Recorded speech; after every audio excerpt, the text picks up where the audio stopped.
High, ஸ்க்ராட்ச்லேருந்து start பண்ணுற ஒரு business ஓனரோட ஸ்டோரி என்னன்னு பார்க்கலாம். இன்றைக்கி எனக்கு ஒரு புதுசு ஐடியானா எனக்கு வரல, எங்கள் வீட்டில் ஒரு புதுசாக ஒரு ஐடியா சொன்னாங்க.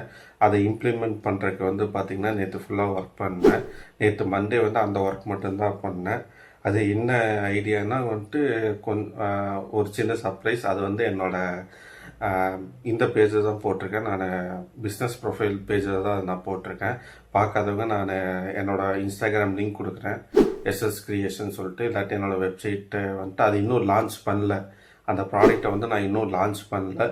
அந்த ப்ராடக்ட் மேக்ஸிமம் நெக்ஸ்ட் வீக்கில் தான் நான் லான்ச் பண்ணுவேன். அதுக்கான ஒர்க் எல்லாமே இப்போ நான் பண்ணிக்கிட்டுருக்கேன். நேற்றுலேருந்து பண்ணிகிட்ருக்கேன். அது என்ன ஒர்க்குன்னு சொல்லிவிட்டு கூடிய சீக்கிரம் நான் உங்களுக்கு சொல்கிறேன். அதுக்கப்புறம் நேற்று ஒரு சின்ன பக் ஒன்று வந்துச்சு. மெட்டாஃபிக்ஸில் ஒரு சின்ன இஷ்யூன்னு சொல்லி வந்துச்சு. அதை சால்வ் பண்ணிட்டு நெக்ஸ்ட்டு டெலிவரிலாம் இருந்துச்சு.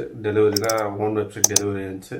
டெலிவரி கொடுத்துட்டோம். நேற்றுக்கான டே அப்படி தான் முடிஞ்சிச்சு.